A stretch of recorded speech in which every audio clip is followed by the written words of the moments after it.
Hello everyone.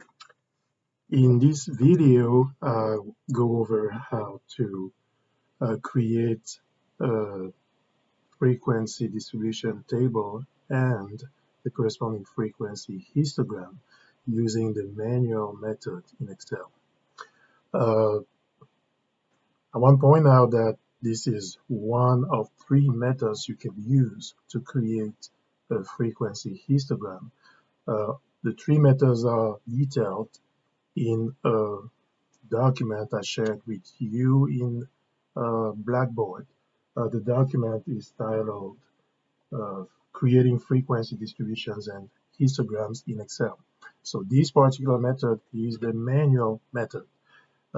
Each method has its pros and cons. This one, for instance, one nice thing about this method is that it works with any version of Excel. And also it does not require any downloads of any add-ons of any kind. Some of the cons are how long it takes to run through this method. It takes a little more time unless you use some of the tips and tricks I'm about to share with you. And it may not be the best method on larger data sets. That being said, let's go over this example. So the following data are McDonald's lunch service times in seconds at 50 randomly selected restaurants in the US. We need to construct a frequency distribution table and the corresponding histogram using 5 classes. So our first step will be to sort our data, and could be in ascending or descending order. So in order to do so, we highlight the whole data set. Our data are conveniently located in one column, so just by pointing the down arrow with your cursor, you highlight the whole column, column A. Then we go to here under editing, there's the sort and filter options, and we pick either sort smallest to largest or largest to smallest. So let me go for smallest to largest. So at this point, right away, we can see what our minimum value is. It's 83, and our maximum value is 90. Let's go all the way down. 308 is our maximum value. So the next step is to figure out or compute the class width. Our class width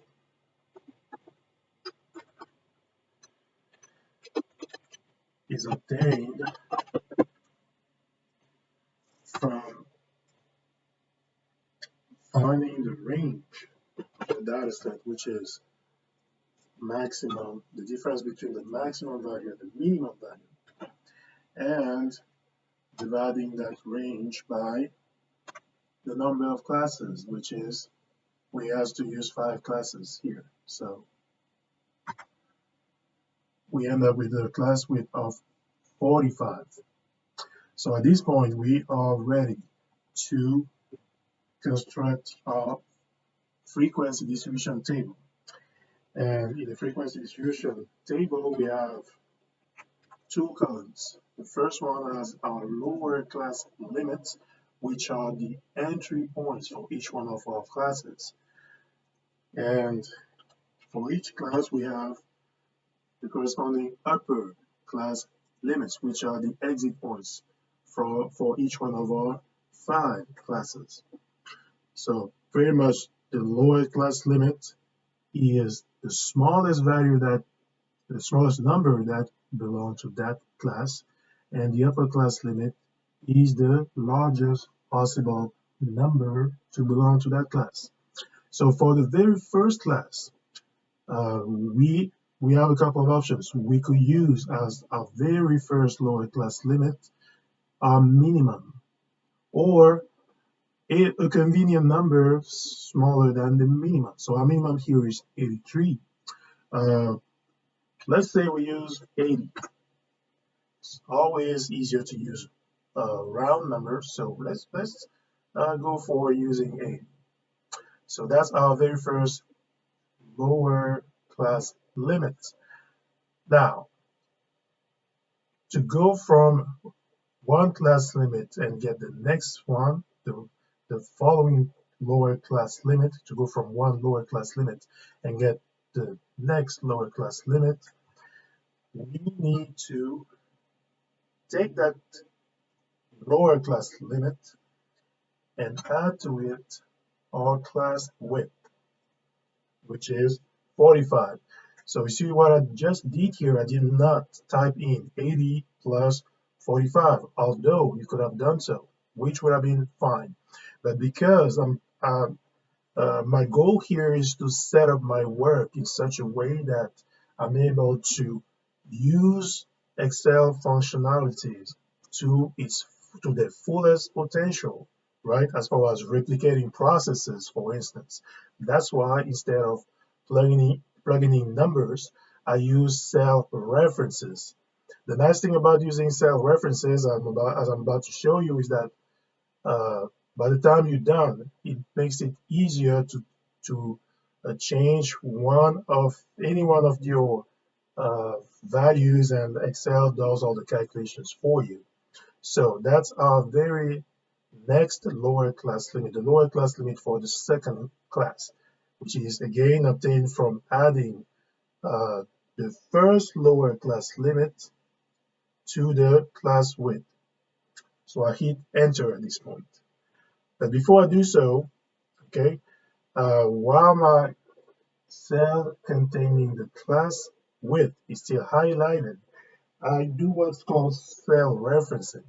Not cell referencing, but anchoring. So I hit F4 on my keyboard so that the dollar signs show up. And what this does for me is it anchors that cell so that once I copy this pattern down, Excel reuses the value in that cell E9, so the 45, which is what I need in order to get the next lower class limits. So once I hit enter here, that's my second lower class limit, which is 80 plus 45. At this point, I know for a fact that I need 5 classes. So what I'm about to do, and this is again where the power of Excel comes into play, is I'm about to copy this pattern, which is add 45 to the previous number to get the next number. So I make sure to grab the bottom right hand side corner with the plus, the dark plus, not the fat empty plus, blank plus, the dark plus. So I click on that dark plus and drag it down 1, 2, 3, 4 times. 1, 2, 3, 4, 5, 6. No, I need 5 classes total. I need to stop right here. So as you can see, just from clicking and dragging it down, Excel just computed my lower class limits. Again, the pattern I copied was this one, which was adding 45 to the previous cell. So I copied it down. So at this point, I have my 5 lower class limits. In order to get the very first upper class limit, what I need to do is take my second lower class limit, which is 125, and reduce it by 1. So that will be 124. So you could do it this way, or you could just type 124. That will be perfectly fine. So I will not copy this down, because in order to get the next upper class limits, I again need to add the class width to the previous upper class limit. So I use references, so that will be the cell with the 124 plus my class width, which is located in cell E9, and I make sure to anchor that cell with F4. If you don't have F4 on your whatever device you're using, you can actually type the dollar signs manually. So dollar sign E, dollar sign 9 will do it, will work. So at this point, I hit enter. So 124 plus 45 gives me my second upper class limit. And again, I copy it down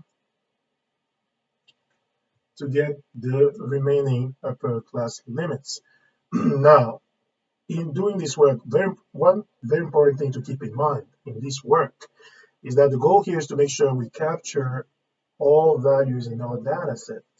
All of them must be included in our classes, which currently is not the case because we are missing 308 because our very last upper class limit is 304.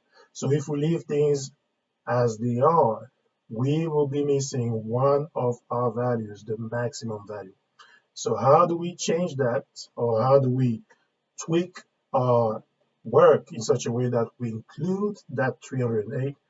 We just need to increase our class width. So I go here and I change my class width to 50. And now my upper class limit, the very last upper class limit, does include my maximum. So at this point, all values are included in my frequency distribution table. The next step here is about getting the corresponding frequencies. The frequencies are for each one of the classes are the number of values that fall within that class. So here we need the number of data values that lie between 80 and 129. So how do I capture that stuff? I highlight the values. I make sure to stop before 129, which the largest one will be 127. And as I'm highlighting these values, here on the bottom right hand side corner here, Excel does the count for me. So this tells me that here, let me use a color for this. Let's say I use yellow for the first class. The first class has 13 values, or a frequency of 13. I move on to the next class, which goes from 130 to 139. So I highlight the values, make sure I don't get past 179. Here, let me highlight those in blue. I have 22 values in there. So that's the frequency for my second class. Third class goes from 180 to 229. So I should start before 229, which is right here. Let's do this one in, doesn't really matter. Let's do it in Discord. I have 10 values in there. The next class, my fourth class, goes from 230 to 279. 279, so I only have 3 values in there, so that's 3. And the last class has 2 values. So at this point, and just to make sure I capture them all, it's useful to get the sum of the frequencies using the equal sign SUM Excel function to make sure you get 50 values in the data set. That's how we ensure we've captured all of them. Now, now that we have our frequency distribution table, the next step is to construct the corresponding histogram.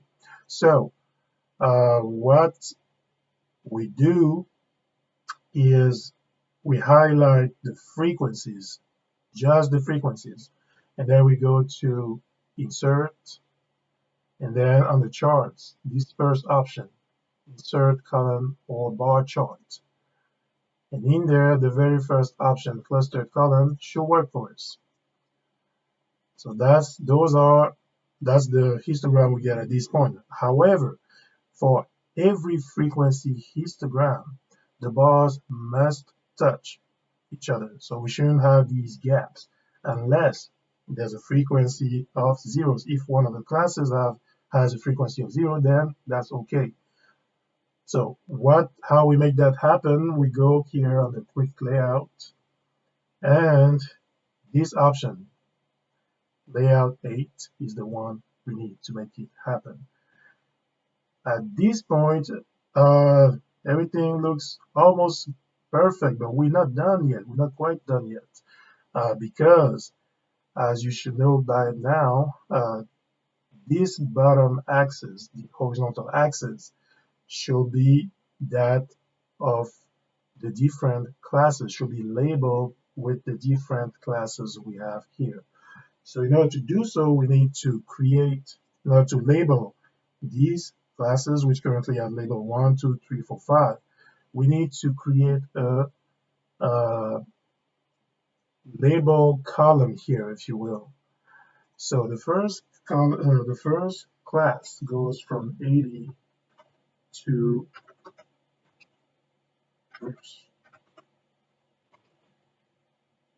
129. The next class goes from 130 to, and Excel is nice enough to pick up on my pattern here. So I just need to click on the bottom one. So here I have my labels. Now I need to import those labels into my chart, my histogram. So in order to do so, I right click here anywhere on that horizontal column, or the row, the horizontal axis, and I go to select data. Under select data, I make sure to stay here on the right hand side, which is the horizontal axis labels, and then I click edit to change my labels. Now I can highlight my labels and hit OK, so that the labels get transferred over onto my histogram. So this histogram looks much nicer, and I can actually label or title my axis. So this one will be service times or times seconds, and here we have the frequencies.